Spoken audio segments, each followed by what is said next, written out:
Assalamualaikum warahmatullahi wabarakatuh. Shalom. Di sini saya perkenalan dulu. Saya Haris Abdul Malik. Saya menggunakan komputer Cynthia karena laptop saya tidak kuat untuk recording ya. Maaf ya sebelumnya. Assalamualaikum warahmatullahi wabarakatuh. Nama saya Haris Abdul Malik dengan NIM 230018037 untuk deep learning kelas A. Dan untuk slot praktikumnya adalah hari Senin jam 7.00. Nah, di sini saya akan mempresentasikan yaitu responsi deep learning yang sudah saya kerjakan. Nah,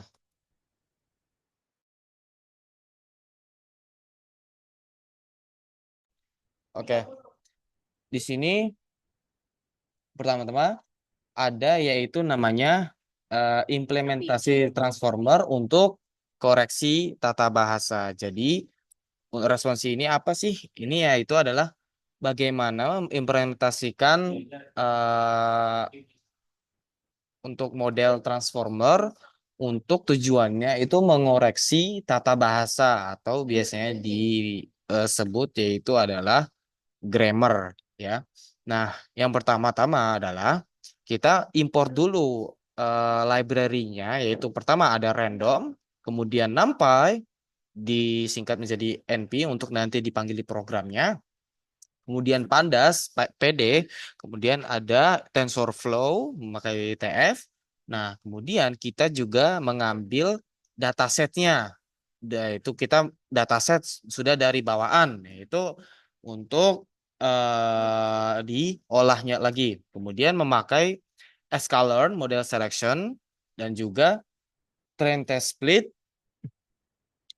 Nah, kemudian kita print dulu ini mau lihat TensorFlow ke berapa sih versinya. Nah, itu kita bisa dilihat. Ini TensorFlow versi 2,20. Nah, ini selnya ini untuk import library yang penting-penting ya. Kemudian di sini kita set random seed. Nah, yaitu untuk reproducibility, yaitu jadi bisa diolah lagi dari semua notebook yaitu memastikan semua opsi-opsi random itu mendapatkan hasil yang sama tuh. Kemudian pertama-tama tahap yang pertama adalah setup awal pemrosesan data. Nah, di sini kita akan load dataset yaitu namanya JHU CLSP JF leg. Nah, ini Joint Factual Linguistic Evaluation of Grammatically. Ini sudah bawaan dari Hugging Face dataset. Nah, pertama-tama kita melihat nih datasetnya apa aja. Nah, dari ada sentence dan correction.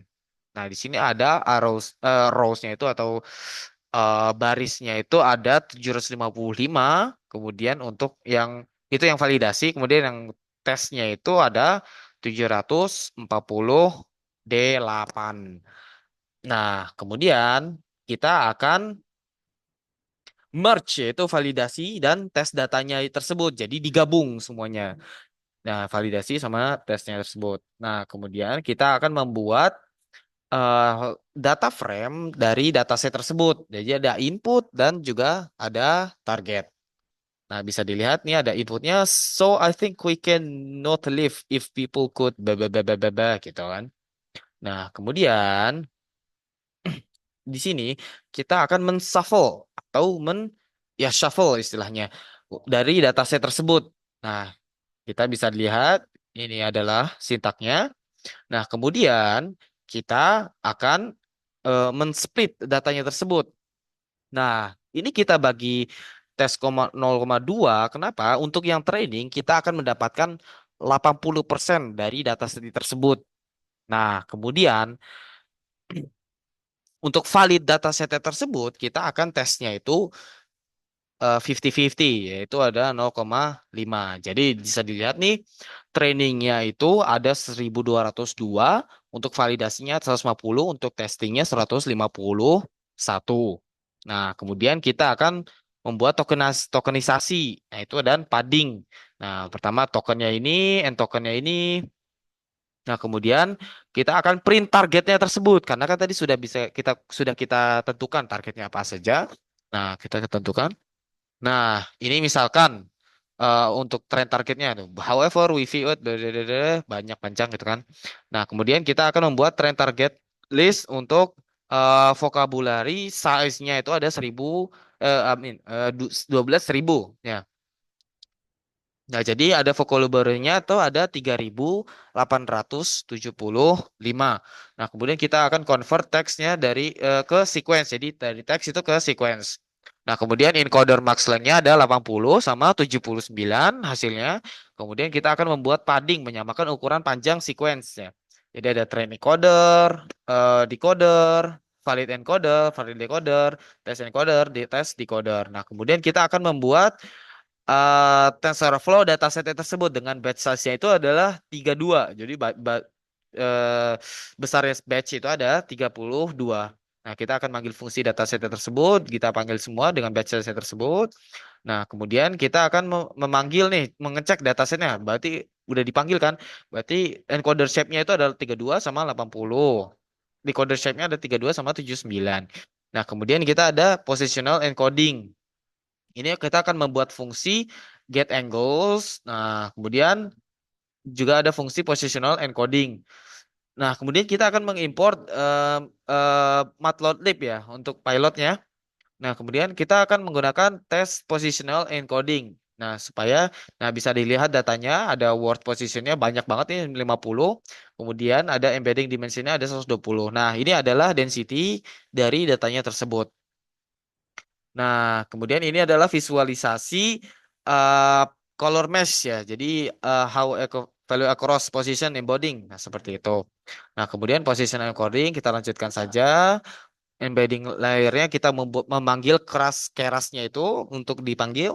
Nah, kemudian embedding vector juga dipanggil. Nah, kemudian di sini ada hyperparameternya dijumlahkan ya awal-awal.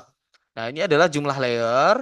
Di model ini adalah jumlah di modelnya. Kemudian 6 heads-nya itu adalah kepalanya, ada 8. Batch size-nya ada 32. Sequence-nya adalah 10. Jadi sequence apa tahapan-tahapan dev-nya ada 512. Dropout rate-nya 0,1 untuk tidak overfitting. Nah, kemudian multi-head attention block. Nah, ini bisa dilihat sampel inputnya.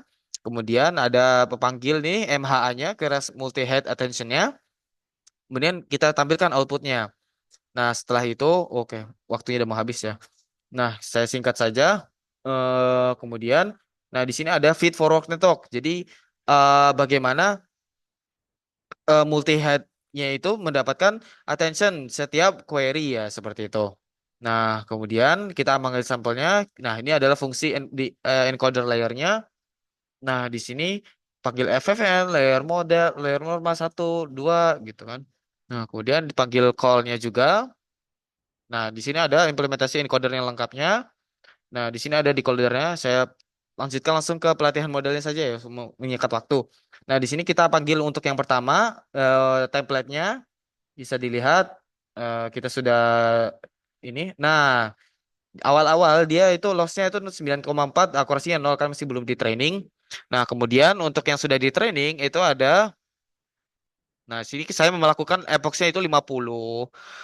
Nah, kemudian akurasinya itu adalah 0,3790. Nah, itu lumayan jelek ya. Nah, kemudian untuk yang percobaan kedua, saya menggunakan epochnya itu sebentar. Epochnya itu eh bukan epochnya. Maaf. Itu enum layarnya tuh 8 jadi diimprove semua 256 DFF. Nah, kemudian diimprove semua. Nah, kemudian hasilnya adalah 0,42 jadi improve ya. Nah, untuk percobaan ketiga saya menggunakan augmentasi data jadi di augmentasi semua.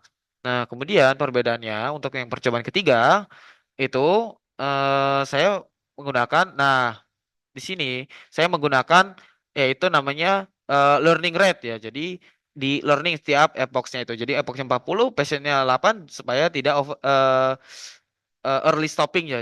Saya juga implementasi early stopping. Nah, kemudian bisa dilihat hasilnya itu improve. Nah, di sini akurasinya itu 0,6 dan hasilnya untuk prediksi she go to school every day. Jadi masih belum perfect ya. She go to school sudah apa? She go to school walaupun yang dimaksud adalah she go to school every day. Sudah lumayan bagus lah menurut saya.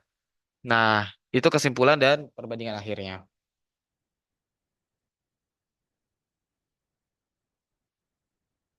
Assalamualaikum warahmatullahi wabarakatuh.